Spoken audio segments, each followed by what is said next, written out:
अरे क्या हो रहा है ये? पानी वाले नल से गैस निकल रहा है। और गैस वाले चूल्हे से पानी निकल रहा है। जल्दी से बंद कर, नहीं तो हमारा होटल स्विमिंग पूल बन जाएगा। दिखा, गैस नल से निकल रही है। ये तेरे उस अनाड़ी प्लम्बर के काम है ना? साले ने गैस और पानी की पाइपलाइन आपस में बदल दी। कहाँ है वो साला? वो सामने वाले बेसन पे काम कर रहा है। इसकी तो साला खबीस। साले किसने बनाया तुझे प्लम्बर? गैस वाले चूल्हे में से पानी निकल रहा है, पानी वाले नल में से गैस निकल रही है। ये मेरा होटल है या जादू नगरी है? क्या हो गया भाई साहब, नाराज क्यों होते हो? दरअसल बात ये है कि पानी वाला पैप और गैस वाला पैप एक जैसा होता है। ऊंच नीच होगी। अभी बना देता हूँ मैं। उस्ताद, किचन वाली टूटी में से लाल मिर्चें निकल रही हैं। साथ खड़ा हो उसके, अब पता नहीं कौन सा नया पंगा डाल देगा।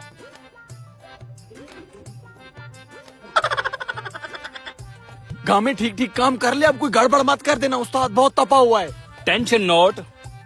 सारे काम पुट्ठे कर दिए। कहाँ से पकड़ के लाया ये मनहूस प्लम्बर? अरे उस्ताद, अड्डे से पकड़ के लाया हूँ। इसने मुझे कहा था या तो 5,000 मजदूरी देना या अच्छा खाना खिला देना। और हमारा तो अपना होटल है, इसको सिर्फ खाना खिला के टाल देंगे और 5,000 की बचत। हाँ भैया, हमारी तो यही मजदूरी है, या तो 5,000 या फिर VIP सा खाना। कुछ चिकन कढ़ाई, कुछ चिकन बिरयानी। काम तेरे खिचड़ी खाने वाले हैं। नल ठीक हो गया है? हाँ बिल्कुल ठीक हो गया है, जाके चेक कर। चूल्हा ठीक कर। अभी करता हूँ।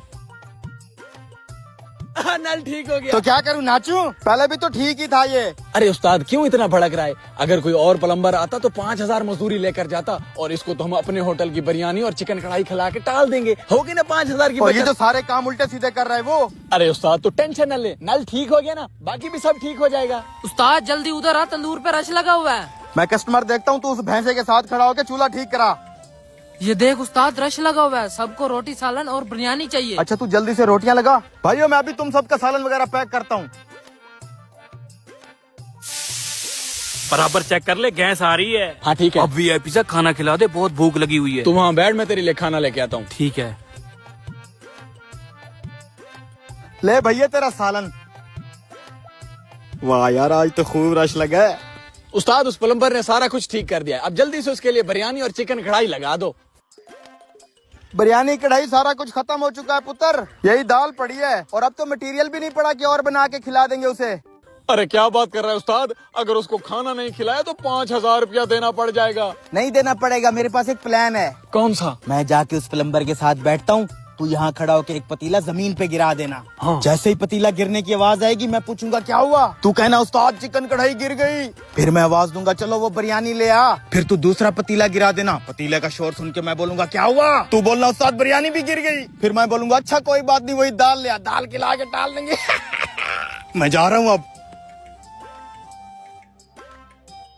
मैं तो ऐसे ही गुस्सा हो गया था आपके ऊपर। काफी मेहनती आदमी है आप। ए भाई के लिए खाना ले आओ VIP सा। अभी सारा कुछ आ जाता है। क्या गिरा? अरे उस्ताद, वही दाल ही गिर गई है। अब तो 5,000 ही देना पड़ेगा।